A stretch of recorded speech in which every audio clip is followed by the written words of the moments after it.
What's up, guys? This is another episode with Big Dog in the house, kicking you the real deal. Today we got Scott the Big Bird Becker in the motherfucking house. Yeah, thank you, Eddie. There you go. So honored to be here. Today we're gonna talk about life and how it knocks you down on the fucking ground.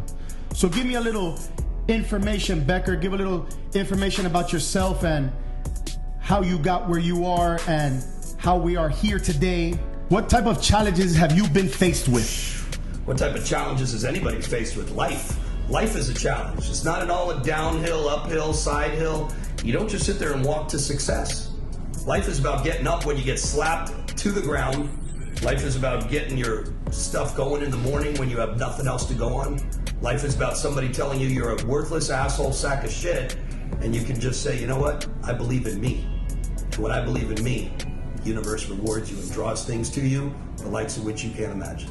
And now that we're talking about that, challenges, why do you say you've been knocked down to the ground? Can you give a little bit of your background? Well, my background is I'm a native Miamian. We're rare. There's not many of us left. I was back in Miami in the day when South Beach was old people sitting on porches, and back when Miami Beach was not even known as an international night spot.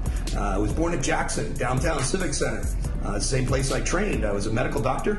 I'm still a medical doctor. I'm just not practicing as we speak. I'm a consultant for several companies.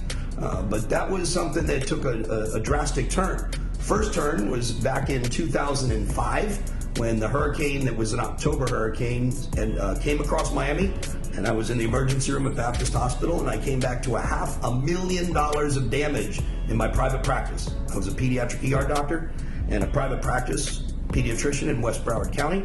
And when you come back to $500,000 of damage, you wonder, where's your future going to go? What are you going to do the next day? And so you have to say, what's life going to happen? I'm 42 years old. My kids are in their middle teens. I don't know where my income's going to come from. It was just suspended. And so you got to really reflect what you're all about. Are you going to dig deep and allow yourself to rise above it? Or you're going to say, this is what causes me to fail, and that's where I'm going to stay, is as a failure. So what road did you take? I decided to shift, and at that point at 42, I shifted into the world of pediatric emergency medicine, stopped doing private practice 6 months later, told all my patients I was no longer going to be in private practice. Those that wanted to see me actually saw me in the emergency rooms. Those that wanted to stay friends stayed friends. Most people gained tremendous respect because I did it for my family. I did it to spend more time with my children. Well, spending more time with my children opened up a whole new avenue. 6 months later, I was introduced into the field of longevity or functional medicine, essentially hormone balancing, aging, aesthetics, platelet-rich plasma. Back in 2007, that was like snake oil. Nobody believed in that. Nobody thought testosterone was acceptable medicine. I was one of the early innovators and early pioneers. Pediatric background means, guess what? I understand aging and I understand the aging process. So I shifted into a new career.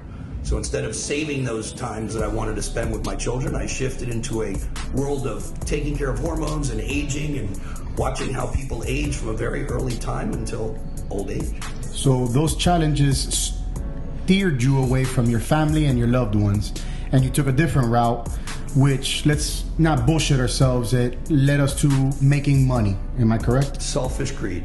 Okay, that's the exact word. Bottom line is, you tend to walk away from those you love the most, and you think you're driving towards happiness and success by taking care of others, and the sacrifice was those who really love you and those who are waiting at dinner. I was late, I was missed appointments, and I was not there. When it came time to play football with my kids, I was answering a cell phone, and 2 minutes later they said, fuck you, Dad, we don't want to play ball with somebody who's not here. And I was not present. I was a skeleton and shadow of a person who was just in body there, but my mind was somewhere else.